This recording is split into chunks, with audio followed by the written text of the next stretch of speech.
sore hari ini, yaitu semua baik. For the Lord is good. Sebab Tuhan baik bagi kita. Mari sama-sama kita melihat di Kolose 3 ayat 14 dan 15. Atau saya bacakan saja. Kolose 3 ayat 14 dan 15. Dan di atas semuanya itu, kenakanlah kasih sebagai pengikat yang mempersatukan dan menyempurnakan. Hendaklah damai sejahtera Kristus memerintah dalam hatimu, karena untuk itulah kamu telah dipanggil menjadi satu tubuh, dan bersyukurlah. Berbahagialah kita yang mendengarkan, lalu menyimpan dalam hati dan melakukan firman itu dari sehari ke sehari. Nah, dikatakan di sini, dan di atas semuanya itu kenakanlah kasih. Ini adalah manusia baru ya. Kalau kita lihat di Kolose di pasal 3 di Lembaga Alkitab Indonesia terbitan LAI, di situ ditulis adalah manusia baru. Ya. Jadi kalau manusia baru itu sebelumnya di ayat yang ke-12 dan 13 dikatakan di situ ada belas kasihan. Ya.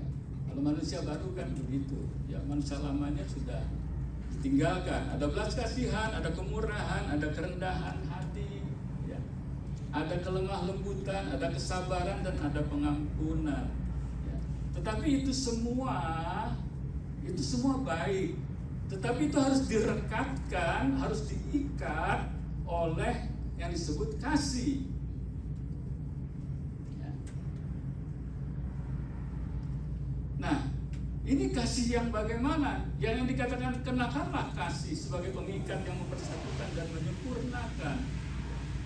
Seperti kita tahu, kasih itu kan ada 4 di dalam kekristenan kita. Kekristenan mengenal ada empat jenis kasih. Ya. Yang pertama itu ada kasih yang disebut kasih eros. Itu kasih eros itu adalah kasih yang romantis antara pasangan, antara suami istri.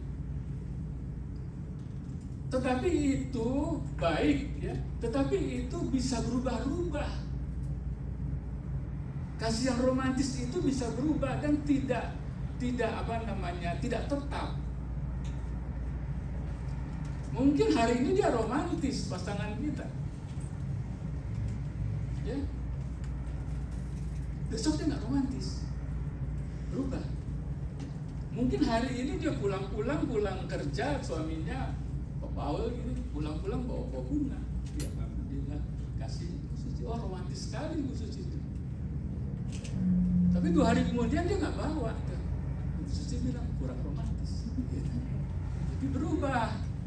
Ya, itu kasih eros itu memang berubah-ubah dari sehari ke hari. Nggak selamanya konstan terus romantis. Ada nggak sih pasangan yang terus romantis? Kadang-kadang dari pagi sampai sore aja berbeda, ya. Kayak bunga pagi sore itu ya ada ya. Pagi begitu ngomong, sore lain lagi. Tadi pagi kamu romantis sekali katanya. Ya. Bangun tidur udah dibikinin kopi sama istrinya.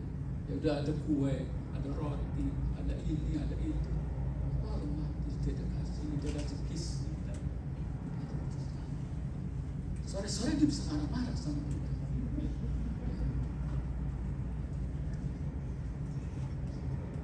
Kamu taruh sendal sembarangan gitu. Kamu taruh sepatu sembarangan, gak romantis lagi. Itu kasih eros seperti itu. Kasih yang romantis. Tapi itu enggak selamanya seperti itu. Bisa berubah. Yang kedua, kita mengenal kasih yang disebut kasih storge. Ya, itu kasih alamiah, kasih keluarga antara saudara, cici, koko, ya, mama ke anak, papa ke anak, gitu-gitu. Itu alamiah, kasihnya alamiah. Tapi itu juga bisa berubah. Ya, ada nggak mama yang marah sama anaknya? Ada. Ada nggak mama yang sampai nggak mencintai anaknya? Ada loh. Anaknya kurang ajar gitu. Ada nggak? Ada. Ya, jadi berubah-ubah kasih yang seperti itu. Ya. Ada saudara cici adik berantem. Ya, pokoknya bilang gini, ada yang bilang begitu. Ribut di dalam keluarga itu. Jadi di mana kasih storge itu? Nggak ada jadinya. Idealnya memang harus ada, tapi itu bisa berubah. Yang selanjutnya ada kasih filio. Itu kasih antar sahabat, bersahabat karena satu visi, karena satu misi, karena satu hobi, karena satu kegemarannya apa, bersahabat dia. Itu kasih seperti itu. Bisa bertahan nggak bersahabat itu? Bisa berubah-ubah. Saya punya sahabat dari sekolah minggu sampai sekarang, ya, sudah 60 tahun. Cuma dia adanya di Jakarta, saya pindah ke sini, jadi berpisah kita, nggak hubungan lagi, ya, nggak hubungan lagi. Dia juga nggak tahu lagi saya juga nggak tahu tentang keadaan dia, katanya itu berubah-ubah, berpisah. Ya. Cuma ya sampai hari ini kita masih cuma tahu aja gitu, oh dia ada sahabat saya. Jadi kasih yang berubah juga, yang nggak mesti terus berjalan seperti itu. Nah, yang dimaksud di sini adalah di atas semua itu kenakanlah kasih yang ini adalah kasih agape, kasih Kristus, kasih Tuhan yang tidak pernah berubah, unconditional love, kasih yang tetap, kasih yang memberi tanpa meminta balasan kembali. Nah, kasih yang ini yang merekatkan sebagai pengikat yang mempersatukan dan menyempurnakan. Seperti lem, atau jangan lem, ada lem kurang berapa kuat, ya. Seperti semen. Kalau merekatkan batu bata, ya, lagi dibangun pakai apa? Semen. Kalau nggak ada semen, bisa bangun nggak itu? Bisa juga sih, tapi gampang rubuh. Baru dibangun rubuh lagi, harus direkatkan, harus disemen, itu baru jadi kuat, baru jadi rekat, baru jadi kokoh. Nah, ini kasih itu sebagai pengikat dikatakan, yang mempersatukan dan menyempurnakan. Kalau ada kasih di situ, dia akan merekat, akan menjadi kuat.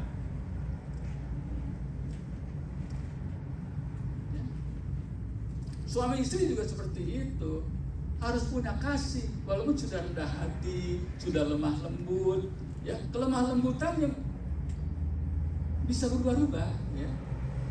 Sudah lemah sebagai manusia baru, sebagai keluarga kan, ya, sudah sabar, tapi semuanya itu harus direkatkan oleh kasih itu yang mempersatukan, ya, menyempurnakan.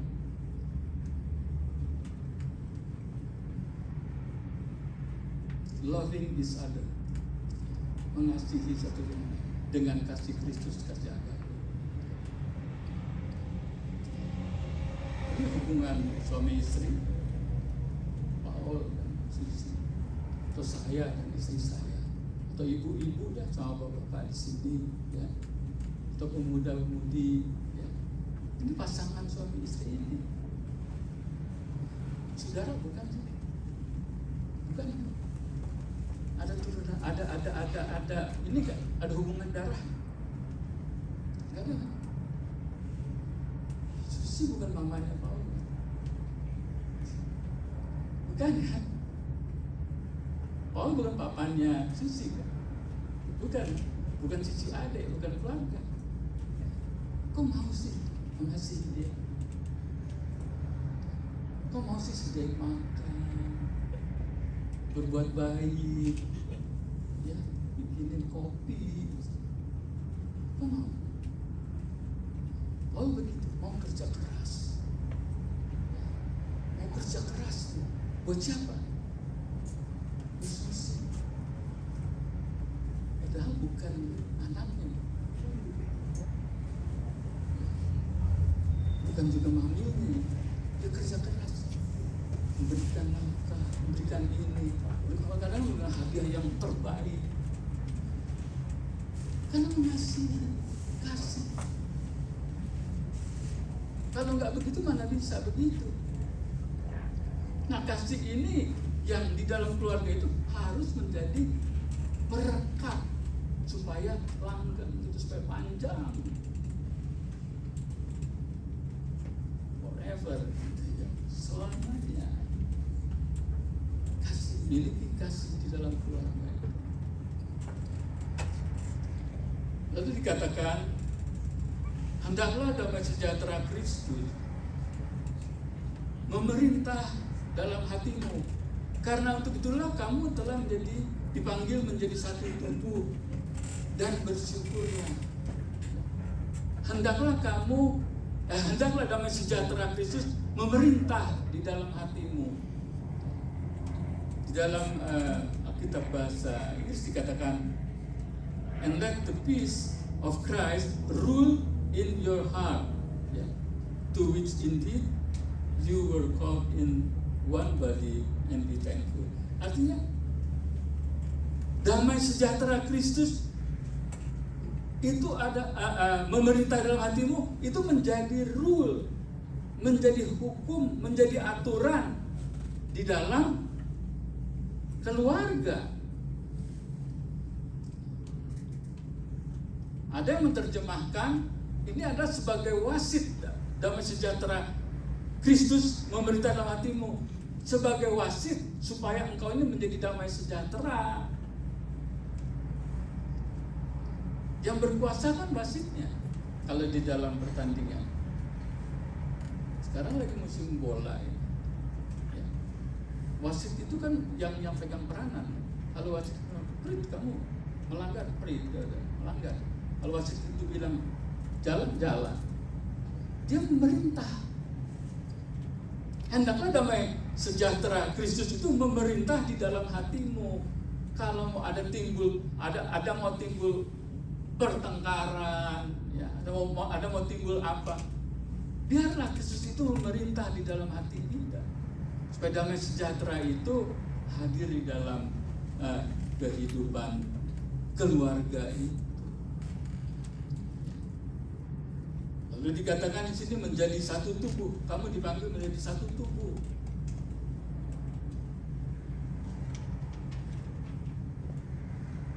Menjadi satu tubuh, artinya satu pikiran, ya, satu perasaan, ya, satu pikiran, satu kesatuan jiwa, satu emosi, dan satu tujuan. Keluarga kan begitu. Ya, suami istri kan nggak bisa pisah-pisah. Masa suaminya mau tujuan ke situ, istri mau tujuan, pandangannya berlain-lainan, emosinya berlain-lainan, pikirannya berlain-lainan, jiwanya berlain-lainan. Ini apa yang sudah dipersatukan Allah di dalam syarikat manusia, sudah dipersatukan menjadi satu tubuh. Ada kesatuan jiwa, pikiran, emosi, dan tujuan. Ya, sudah menjadi bukan identitas individu lagi, tapi identitas bersama. Apa-apa harus dirundingkan, apa-apa harus diungkapkan, apa-apa harus dibilang. Antara suami istri itu nggak ada simpen-simpenan gitu. Maksudnya nggak ada rahasia gitu. Ya. Nggak ada rahasia. Saya sama istri saya 42 tahun ini gak ada rahasia. Apa yang dirahasiakan? Mau gaji berapa dia masih tahu. ya gitu kan. Semuanya dia tahu. Saya ini ibarat kata ini seperti kertas yang kosong yang putih. Jujur. Soal itu harus jujur. Jangan ada umpet-umpet pura-pura umpet. Itu nggak baik. Nggak baik. Nanti kalau ketahuan bagaimana? Kalau kita pura-pura kita bohong nih, ya kita pura-pura bohong, ya. Mungkin nanti ada yang bilangin lagi, suamimu begini, istri kita tahu, kan jadi gak enak, jadi ribut nanti, atau sebaliknya seperti itu, ya.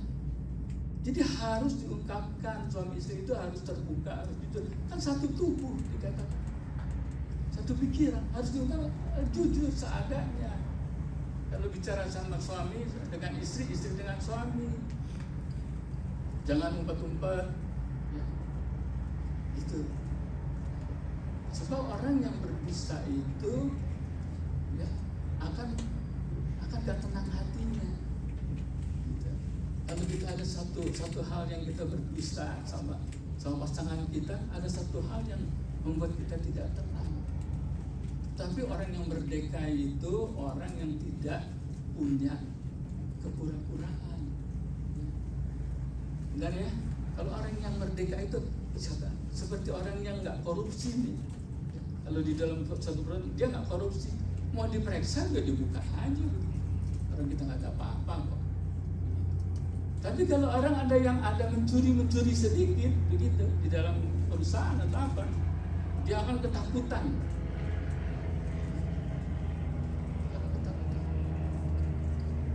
Jadi harus di dalam keluarga itu harus ada kejujuran, harus ada keterbukaan, harus ada pengertian juga. Bertanggung jawab, orang yang tidak jujur itu akan bertanggung jawab ya pada Tuhan.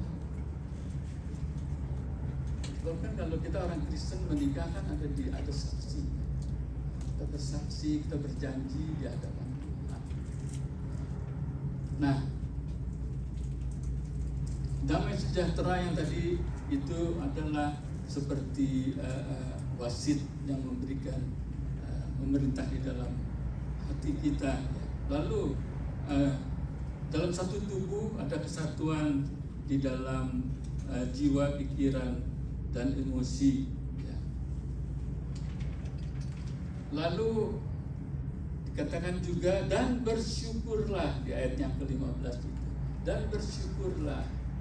Bersyukur suami istri, bersyukur kalau hari ini juga masih ada, ya, hari ini masih bisa berbakti.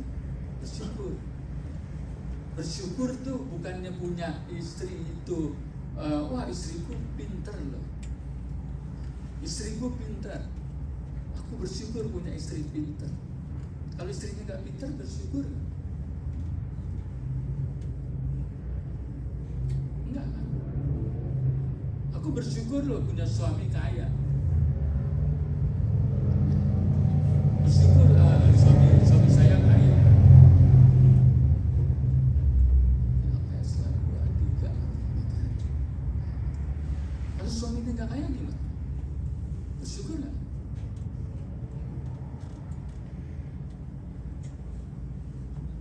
Jadi kan bisa nggak bersyukur. Tapi di sini dikatakan harus juga. Kita menjadi satu tubuh dan bersyukurlah. Bersyukur tuh aku menjadi suami daripada istriku, itu bersyukur. Bukannya aku punya istri karena istriku cantik, atau karena istriku pintar, karena istriku rajin, aku jadi bersyukur. Itu bisa berubah. Tapi kalau yang dikatakan aku bersyukur sebagai suami, aku bersyukur menjadi suami dari istriku, aku bersyukur kepada Tuhan bahwa aku hari ini bisa menjadi suami daripada istriku. Aku bersyukur aku menjadi istri daripada suamiku. Itu akan tetap tidak berubah itu. Rasa syukur itu. Aku bersyukur. Aku bersyukur menjadi anak Tuhan. Aku aku bersyukur menjadi anak dari ayahku. Saya bersyukur menjadi bapak, menjadi ayah, menjadi papa dari anak-anak saya. Ini rasa syukur yang seperti itu yang tidak berubah. Tapi kalau rasa syukur itu karena itu, nah begitu ya, itu bisa berubah.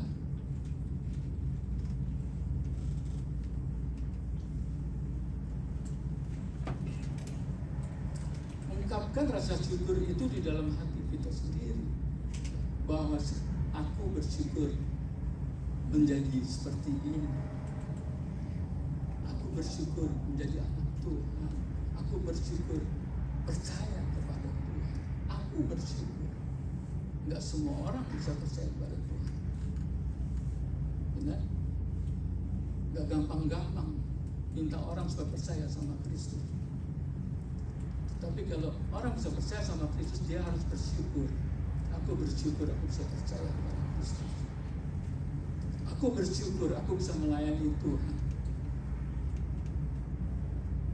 Aku bersyukur aku bisa main musik untuk Tuhan. Aku bersyukur bisa main keyboard untuk Tuhan. Aku bersyukur aku bisa bernyanyi untuk Tuhan. Aku bersyukur. Hubungan suami istri pun demikian. Bersyukur. Di samping juga memang bersyukur punya istri baik. Bersyukur punya istri baik, punya suami baik. Itu yang menjadi harta kita, menjadi harta pasangan. Bukan karena mempunyai suami yang kaya sebesar, tapi punya suami yang baik itu menjadi harta. Punya istri yang baik itu menjadi harta.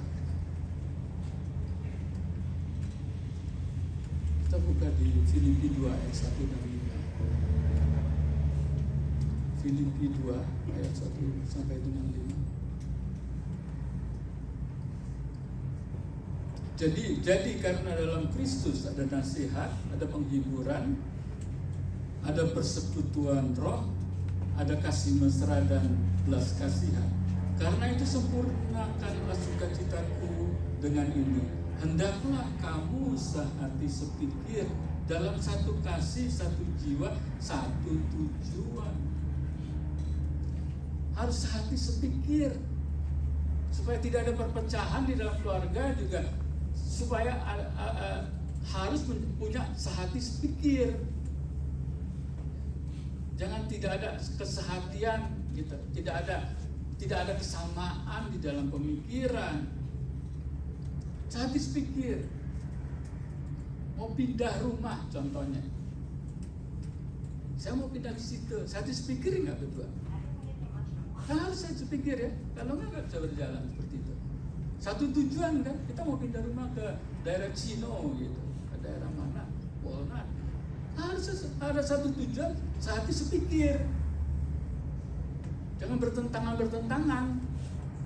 Saya mau ke Cino, yang satu mau ke Walnut. Saya mau ke Pomona atau mau ke Rancho aja tinggal.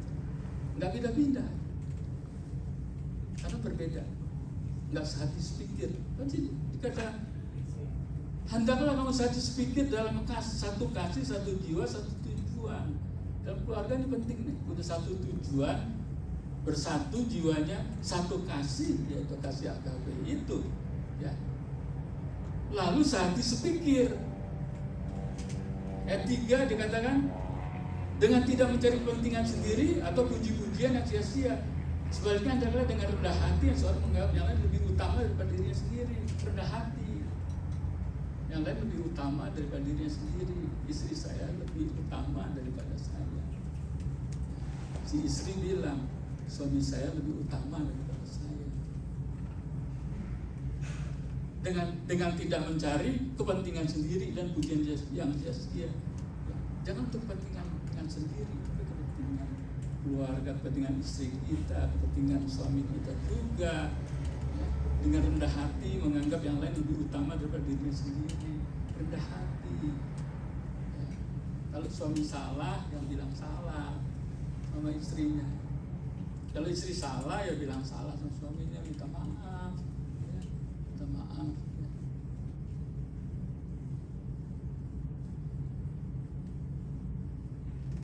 Ya, jangan mengulangi lagi, ya gitu ya. Kalau udah minta maaf, ya dia pikir udah selesai. Ya enggak, ya, harus ada tindakan juga. Ya, kalau kita salah, minta maaf dengan rendah hati. Jangan bilang aku suamimu, aku ini nggak perlu minta maaf sama kamu. Kan enggak, harus rendah hati.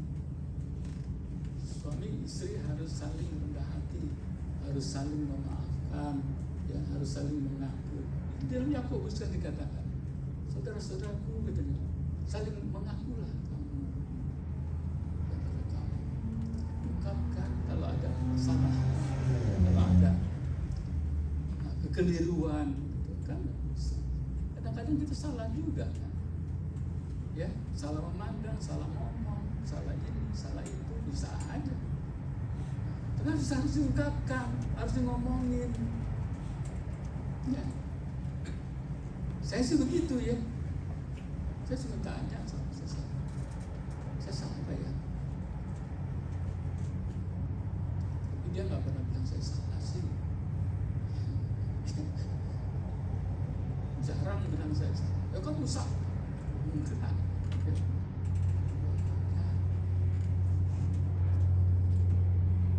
Artinya dia sudah mengampuni. Nah, saling mengampuni suami istri juga. Saling mengampuni. Ya. Gitu. Ayat 4, dan janganlah tiap-tiap orang hanya memperhatikan kepentingannya sendiri, tapi kepentingan orang lain juga ya. Gitu. Ya. Tidak mementingkan kepentingan sendiri, tetapi juga pasangan kita. Yang ayat kelima, hendaklah kamu dalam hidupmu bersama menaruh pikiran dan perasaan yang terdapat juga dalam Kristus. Kristus ini teladan. Yesus Kristus itu adalah teladan dari kehidupan kita, ya, di mana kita dapat melihat contoh daripada Yesus sendiri, ya, kelembutan hatinya, pengampunan, kerendahan hatinya, tidak menganggap kesetaraannya sebagai Allah yang harus dipertahankannya di dalam hidup kita, melainkan telah mengosongkan dirinya sehingga menjadi hamba, ya, bahkan rela mati di kayu salib. Ini teladan. Suami istri itu punya teladan di dalam keluarga itu. Siapa teladannya? Yesus Kristus sebagai teladan kita. Jadikan Yesus sebagai teladan di dalam rumah tangga kita. Pernikahan adalah sebuah pekerjaan yang berkelanjutan, ya, tidak berhenti sampai hari ini, tapi terus di dalam hari-hari mendatang juga. Ya, pekerjaan yang harus kita lakukan, harus kita jaga pernikahan itu. Ya.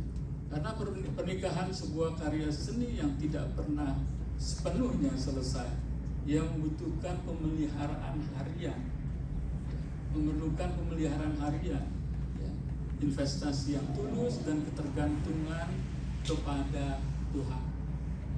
Pernikahan kita jaga karena kita tergantung pada Tuhan. Kita sangat bergantung pada Tuhan. Jadikan Tuhan Yesus kepala di dalam rumah tangga kita. Saya selalu seperti itu. Saya jadikan Tuhan Yesus sebagai kepala dari rumah tangga kita. Bukan berarti tidak pernah ada satu hal yang tidak enak di dalam hubungan suami istri itu. Ya, mungkin ada cekcok gitu, yang sudah cekcok gitu. Tetapi kita punya Tuhan Yesus sebagai kepala dan rumah tangga kita. Tuhan Yesus akan menolong kita. Ya, damai sejahtera Kristus itu turun di dalam rumah tangga kita. Pernikahan adalah sebuah tarian kasih yang indah, yang kadang diiringi oleh musik yang gembira, ya. Kadang-kadang melodinya sendiri, namun selalu bergerak maju menurut irama yang berkomitmen. Pernikahan itu komitmen sampai akhir. Kesetiaan itu komitmen sampai akhir. Ya. Kesetiaan tidak pernah berhenti, karena itu Tuhan yang setia. Walaupun kita tidak setia, dikatakan Alkitab, tapi Tuhan Yesus tetap setia. Jalankan, komitmen. Sampai kapan? Kita tujuannya sampai nanti Tuhan datang yang kedua kali. Itu komitmen kita. Demikian firman Tuhan pada hari ini, dengan memberkati kita semua.